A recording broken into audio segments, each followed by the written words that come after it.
Hello mga kabibig! Welcome back sa ating bagong YouTube channel. Ito ang pinakamaingay na YouTuber sa balat ng YouTube. Ako si Kabibig, maglepak-lepakatang with evidence. Ako po, proud na sinabi ni Franz Castro na lefty siya, na makaliwa siya. Sabi pa ni Franz Castro, mga kabibig, na I am proud to be a leftist. Hala ka, anong ibig sabihin ni Franz Castro nito? Sa sa tanong ng bayan ng GMA ay natanong si Franz Castro. Sabi ni Franz Castro na kung sa kanyang speech, mula nung estudyante ako ay aktivista rin ako. Katulad ni former Bayan Muna Congressman Teddy Casino, pinaglalaban natin ang tunay na pagbabago sa edukasyon, sa sistema ng edukasyon at sistema ng ating pamahalaan. Pero hindi as a member ng CPP, NPA or whatever. Parati na lang yan. Kung ikaw ay nagsasalita ng against sa posisyon ng gobyerno, ay itinuturing kang red o tinuturing kang kaliwa. So parang nakasanayan ko na rin, kaya ako patuloy yung ating ginagawa sa Kongreso. Lalong-lalo na doon sa pagsasabatas ng mga kinakailangan ng ating mga guro sa education sector at sa mga issue rin ng mamamayan. Yan, ang mga issue na yan, kinasasayanayan ko na at ako ay proud left. Yan ha, yan ang statement, speech ni Franz Castro kung saan proud na proud siya na makaliwa at against sa oposisyon. And yung pagtakbo ni Franz Castro ay gamit na gamit niya ang mga guro. Kasi tumatakbo siya para sa mga guro. Para daw may boses ang mga teacher sa Senado, mga kabibig. So bobotohan nyo ba si Franz Castro? Part ba si Franz Castro sa mga choices nyo para maging senador sa 2025 election?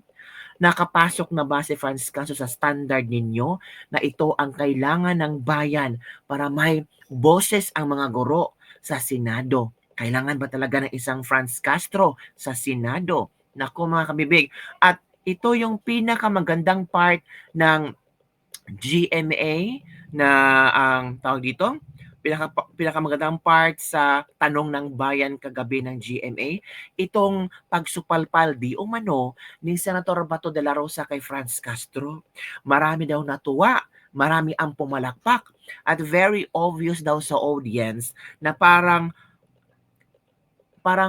kandila tawag dito, na nauupos si Franz Castro. Parang nahihiya, nauutal, pikon, galit, lahat ng emosyon. At talagang sinampal si Franz Castro sa buong bayan ng buong bayan. Televised to at ngayon ay pinag-uusapan si Franz Castro. Pero sabi nila, negative publicity is still publicity. Naging relevant ka ng tao at bahala na ang sambayanang Pilipinong humusga kung pipiliin ka ba bilang maging isa sa mga senador nila. So ito kabibiga, panoorin natin ang bangayan daw. Hindi, ang pagtanong ni Senator Bato de la Rosa kay Franz Castro. At ako ng mga kaso na hindi mo kami maliling. Kumusta na po yung gigil kang kasuhan si Pangulong Duterte at ako ng mga kaso na hindi mo kami maliling? Kumusta na po yung conviction mo sa kasong child trafficking? Ano na po nangyari? Bakit andyan ka pa? Hindi ka pa nakulong? Yun nga ang tanong ko. Pakisagot. Bakit kaya pumalakpak ang mga tao? Yung pagpalakpak ba ng tao is a sign na approve nila or sumasang-ayon sila sa tanong ni Senator Bato de la Rosa para kay Franz Castro? Kasi pumalakpak sumisigaw ang mga tao So there is a cheer from the audience. 'Di ba mga kabibig? Parang grabe naman, nakakaawa naman si Franz Castro. Parang ang tawag dito, suportado ng audience si Senator Bato de la Rosa sa kanyang tanong kay Franz Castro, bakit hindi ka nakulong? Kumusta na yung conviction mo? Good lang, kasi ang ordinaryong tao nagtatanong, 40 congresswoman ka, hindi ka nakulong. Sila pag yung mga ordinaryong tao, kulong ka agad. Kung ito po ay nasa Kongreso, ay out of order ko po. Pero Franz Castro, debate yan, hindi ka out of order. Hindi ka makasabi ng out of order. This is the reality. Wala ka sa opisina mo para mag-out of order ka. Ito ang realidad at maraming tao ang nakapanood sa'yo.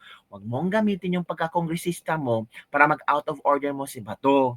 Oh, gawin mo yung excuse, pero ngayon wala kang excuse. You have to explain because a lot of Filipino people are waiting for your answer. Dahil wala siya sa tanong. No? Ang ginawa po natin na pagre-rescue, tama lang po yung ginawa ko na pagre-rescue sa mga teachers, sa mga bata na biktima ng mga harassment, intimidation at threat doon sa sinasabi ni Senator Bato na kaso. So kung sino mang mga teachers gagawin yon, no, yung ipagtanggol at sagipin yung ating mga teachers at mga estudyante. So tingin ko po ay walang mali doon sa ginawa po natin doon sa kaso. Now, Senator De La Rosa, may pagkakataon ho kayo na magtanong o mag-react pa rin sa posisyon po ni Representative Castro. 15 seconds po. Ano pong risk yun na pinagsasabi niya? Na yung mga parents ng mga bata mismo ay galit na galit sa kanya. Bakit ginamit niya yung mga kabataan para sa kanilang kapakanan? Nako, si Franz Castro parang ano ba? Parang siyang kandila na uupos. Parang hindi mo na mapinta yung pagmumukha niya. Pero tawa, smile pa rin siya.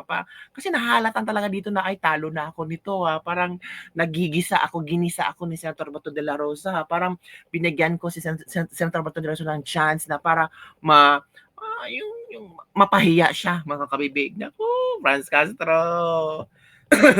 Walang rescue nangyari doon. In fact, konbiktado ka sa kaso eh. There was no rescue. Tama. Walang rescue kasi convicted ka. At ang regional court na ang nagsabi na convicted ka. Paano maging rescue yun kung convicted ka? Kung ang korte na ang nagsabi na kriminal ka. 'Di ba? Mga kabibig, positibong nandun ka. Positibong may ginawa kang masama kasi convicted ka. Huwag mo na bang i-explain ang side mo na ginagawa mo lang yun to help those teachers, those students. I-convicted ka nga at ang mga parents nung lugar na yon ay ikaw talaga ang tinuturo.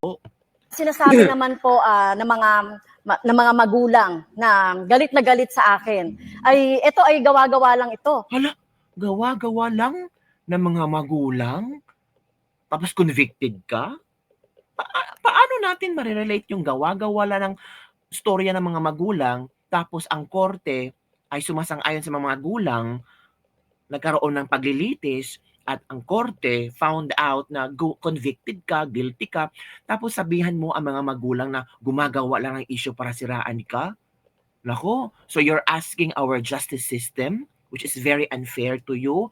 Are you asking na ang justice system sa Pilipinas ay hindi maganda? Kaya nga palagi kayong nasasabi na ICC is coming to town? Ganun ba ang punto mo, Franz Castro? Hindi ka naniniwala sa justice system ng bansa natin?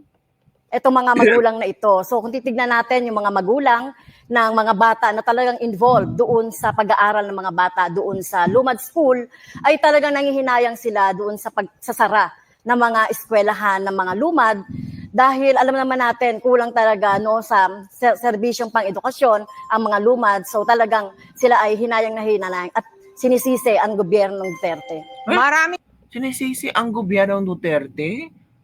Talagang ipasok mo talaga ang pangalan ng Duterte no, sa statement mo, no? Ang tanong ni Bato is, kung bakit ka convicted? Sa paliwanag mo, mga istorya talaga ito ng mga magulang. Grabe ka naman, Bato, Franz Castro. Grabe ka sa mga Duterte, te. Parang meron talagang malaking kasalanan ang mga Duterte, kaya ganun ka negatibo sa kanila. Diba mga kabibig? Napansin nyo? At ito ang mga komento ng ating mga netizen. Grabe kung magkapag-comment ang ating mga netizen kabibig. Yan ang masakit na katotohanan sa government na nagtatrabaho. Kinakalaban ang government. Sayang ang pera ng taong bayan. Bakit di pa yan inaresto na convicted naman siya? Ang tanong, bakit nasa harapan pa yan? Diba? Kaya nga pumalakpak ang mga tao sa tanong ni Bato kasi makaka-relate ang mga tao. Yun ang mga tanong ng mga tao na kulang sa answer. Hindi lingid sa kaalaman ang karamihan kaso isa kang legal front ng NPA, huwag kang mga senador, malaglag ka pa sa senador, diretso kulungan ka na. Kaya pala atat kang patalsikin si VP Sara kasi babalikan ka talaga at kala mo naman manalo ka pagka senador. Napakasinungaling talaga ng sa Castro, dapat din na iboboto to, walang lugar ito sa gobyerno. Kapal ng fest, convicted pero siya pa ang nag-uusig, siya pa ang sinungaling. So yun po mga kabibig ang ating latest libak-libak for the day. Ano ang inyong opinion dito? Don't forget to like, subscribe, and share this video. Bye everyone. See you next time.